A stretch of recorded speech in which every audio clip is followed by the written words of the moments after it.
Honus Wagner, Arky Vaughan, Ralph Kiner, Mike Trout, Shohei Ohtani? 100 years from now, if we haven't all been killed by murder hornets, can we put all of those names in the same sentence?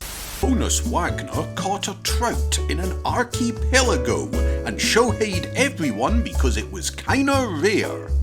The legendary German captain Kiner von Wagner stole Ohtani's mic. Yes, thanks, Hamish.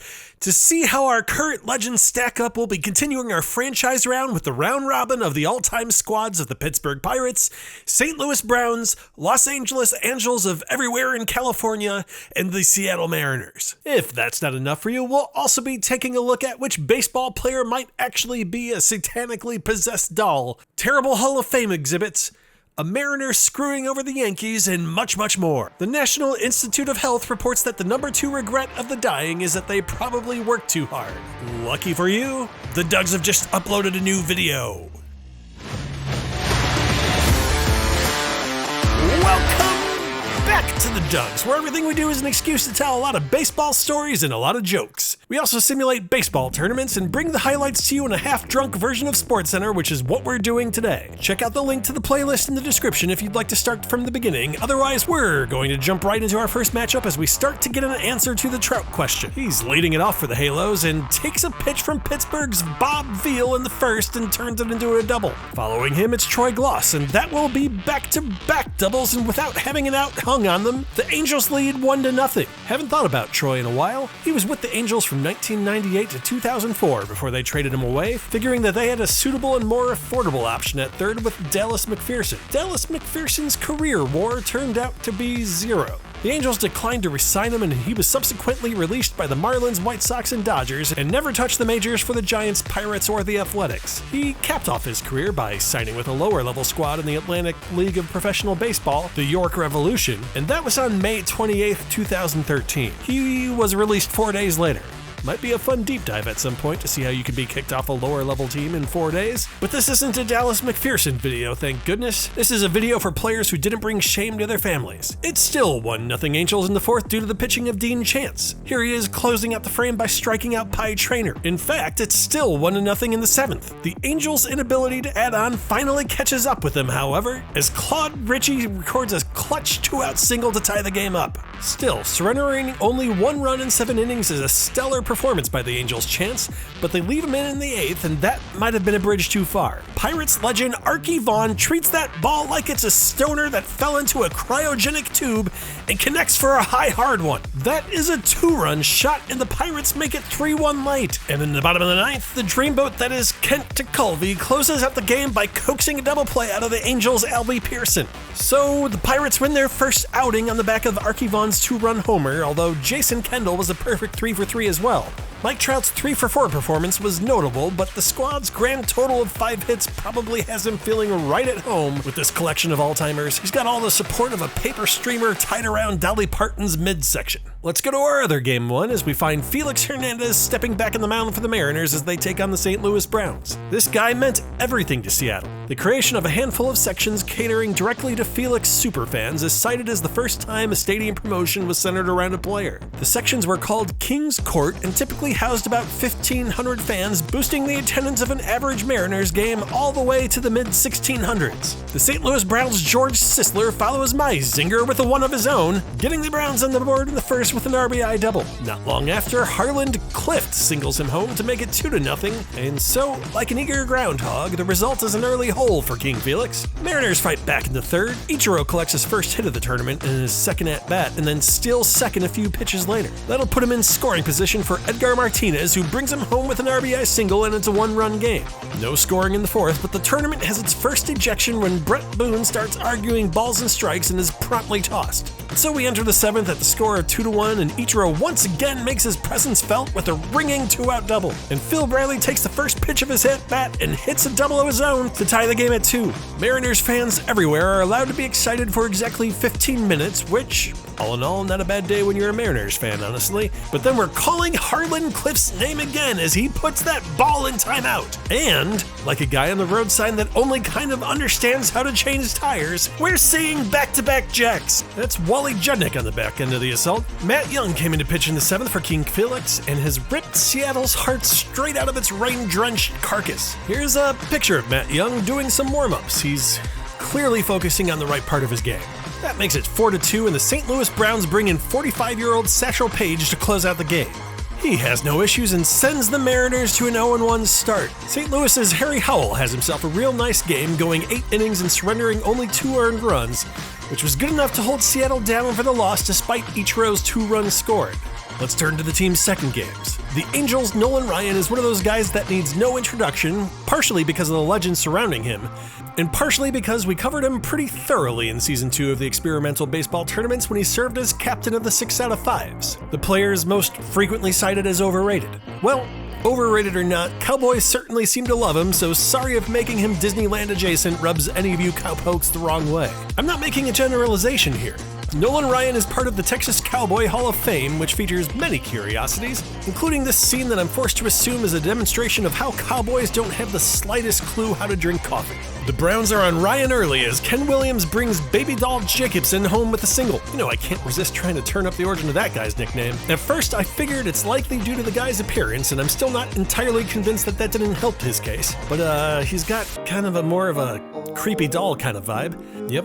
Yeah, I find that quite unpleasant, actually. The story on record is that a beautiful doll was playing at the game, which is that absolute banger you hear going on in the background right now. And William Chester Jacobson stepped up to the plate and knocked the first pitch he saw out of the park. A lady in the stands stood up and yelled, "You must be that beautiful doll they were talking about in the song." I suppose he couldn't roll with beautiful doll Jacobson, so he decided to man it up and made himself an upgrade into a man baby. The lead is short-lived, however, as Angels' Bobby Grish says, "I'll see your man, baby, and raise you a fully grown jack." It's a solo shot for Bobby, and that will knot us up at 1. That also doesn't last long, however, as the Browns' Harlan Cliff once again makes his presence felt with his 3rd RBI of the tourney on a clutch 2-out single. No cute nicknames here. He does have one, but it's actually kind of racist, so we're just gonna see what this guy's face looks like on a baby.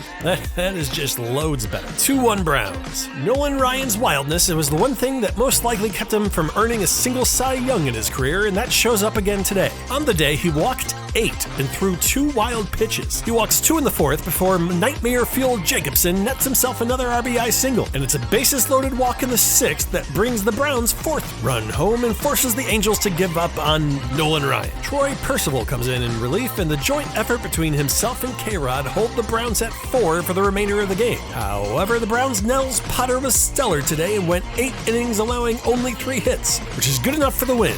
Satchel Paige followed on his coattails and picked up his 2nd save in as many games to secure the Browns' win and put them at 2-0 while the Angels stand on the edge of elimination. And so a Pirates win in this next matchup will settle the top 2 of the group right away. Seattle's Edgar Martinez says, "Not so fast." That is a 2-run shot off of Pittsburgh's Frank Killen to put up the Mariners up 2-0 in the 1st. But before the M's can even record an out in the bottom half, the Pirates tie it back up. This is Honus Wagner scoring 2 on a single, and we're right back to square one. It only takes the Pirates until the 2nd to jump into the lead off of this Jason Kendall solo shot. I can feel the Mariner hate mail percolating for giving Randy Johnson to the Diamondbacks, as their current pitcher of Eric Hansen is not proving to be up to snuff. Honus Wagner gets Eric again in the 3rd with an RBI single and it's 4-2. However, Seattle answers again. Ken Griffey Jr. tries to get his mojo rising with a double and is later scored by Edgar Martinez. Edgar's accounted for all 3 of the M's RBIs on the day, but they still trail by 1. Not the first time he's put the Mariners on his back. In 1995, he racked up 7 RBIs in 1 game against the Yankees in the ALDS, and then in the deciding game in the series, he hit a walk-off double after falling behind a run in extras that is credited with saving Seattle baseball and landing them a new stadium. That's great and all, but if he can lead the Mariners to a win here,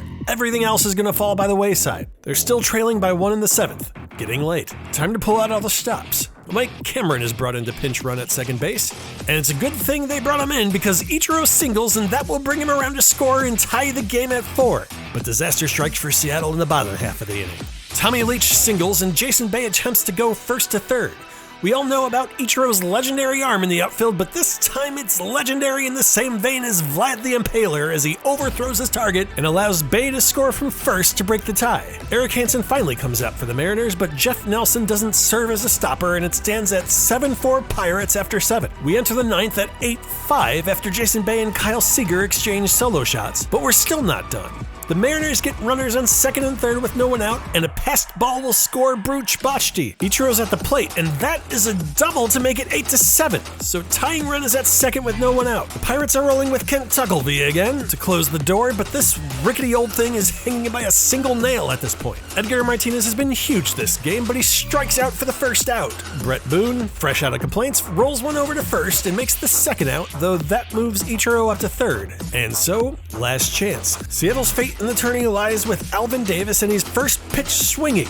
That is a grounder to the catcher, and that will end the tournament for both the Mariners and the Angels. Ichiro and Edgar Martinez did everything they could to lift their team over the hurdle this game, but couldn't get it done. They'll be facing off against the Angels next to earn some pride in a not last finish, while the Pirates and the St. Louis Browns will battle to determine which squad will guarantee their path to the next round, and which team may have the threat of a one-game play-in hanging over their head. Before we get into that, however, it's time to once again revisit our feature on channels with more subscribers than us. Today, we're highlighting The Looking Guy. The Looking Guy travels to interesting locales like Logan Paul's house, the tallest turbine in the world, and Area 51, and then proceeds to, you guessed it, lick it. These adventures in salivation have netted The Looking Guy 236,000 subscribers to my 470. Don't let the Dugs disappear into this very, very weird shadow and grab yourself a free subscription to our channel, throw us a like on the video, and if you'd like to converse, throw us some comments and we'll get back to you, as those are the actions that are the quickest way to make the Dugs a thing. Back to our games. We'll start with the game of honor or dishonor depending on your point of view and whether you hail from Seattle or the greater Anaheim area. Seattle is sick of me throwing shade at their needle and gets off the blocks in a hurry. Ken Griffey Jr. doubles to score Edgar Martinez, and the very next batter in Brett Boone teaches the ball what it feels like to be ejected from a game.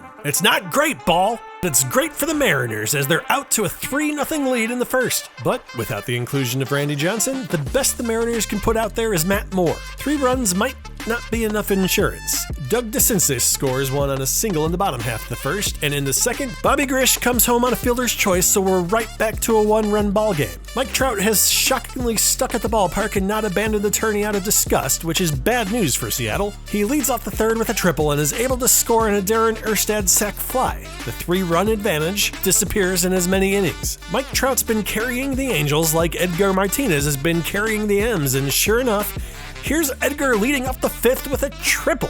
Fun fact, the top choking risk is hot dogs. Number 2 through 4 are Ken Griffey Jr., Brett Boone, and Alvin Davis. The Mariners piss away a stellar opportunity and the game remains tied. The Angels aren't going to choke it away themselves, are they? They've got runners on the corners in the bottom half with nobody out, and Mike Trout is up. And Mike Trout is down. However, here's the deep fly ball they needed, and oh my goodness, what a throw by Junior to get the man out at the plate and keep the score tied. The Angels learned their lesson in the 7th. Why trust anyone else when Troy Glaus can just dong it himself? That is a tiebreaker, and it's 4-3 Angels. And that's the score going into the 9th, where John Lackey sets Ichiro Suzuki down on the flyout to close the tournament out for both squads. Edgar Martinez and Ichiro were excellent in the tourney, but their 10 hits and 6 RBIs are not enough to take even a single game down. On the flip side, Mike Trout and Troy Glaus were the only hitters above 300 for the Angels. The only other player above 200 was Bobby Grish at 222, which just isn't going to get it done. But let's not that futility get us down. Let's close out our video with a game that matters. The Pirates and the Browns will battle it out for the guaranteed spot in the second round. Dead players, dead franchises, live bats. Gorgeous George Sisler puts the Browns up early with this 2-run shot, and the defunct organizations continue to cause big problems for today's modern teams. 2 innings later, it's time to put the dumb face back up because Baby Doll has knocked the second one out of the playpen, and so it's 3-0. In the 4th, the Pirates fight back. After loading the bases, Jason Kendall's able to bring a run home on a fielder's choice, and this single by Pie Trainer makes it a 1-run ball game. But nobody knows nails in the coffin like dead folks, and here's one of those. It's George Sisler's 2nd home run of the day and 5th RBI. Sisler just really hates Pittsburgh. The Pirates owner purchased Sisler's contract while he was playing for an independent team. George then decided that, nah, going to Pittsburgh sounds just like the worst, and he decided to no-show. Well, teams don't take too kindly to breaches of contract, but he was able to wriggle out of it, doing to be a minor at the time of the signing. He later signed on with the Browns and crushed pitchers on his way to the Hall of Fame. Gorgeous George is giving the Buccos a second dose of the hose today. The Pirates pull 2 back, but that will be all as the Browns go undefeated in the group stage and guarantee their inclusion in the next round of play. Okay, so we're going to flip over to the standings of the tournament, so now would be a good time to hop off if you've missed our Group A video and don't want it spoiled. Okay, we good? The Pirates slide in below the Phillies, and so Philadelphia is one step closer to the top 5 second-place teams and an automatic berth to the next round. Meanwhile, history may have stopped the defunct franchises, but no one in this tourney seems to be able to stop them, as they are 2 for 2 in winning their group. When we return to the tournament, modern-day teams can breathe easy, knowing that there are no dead franchises, as we'll see the Cardinals, Nationals, Brewers, and Giants take the field. Who do y'all like in that one? We want to know, so leave us some comments, and make sure to hit that subscribe button and be informed when we return for our next video. That does it for me today. I've been Johnny Paprika, hoping all of your balls are fair and all of your wood is good. Good night, everybody!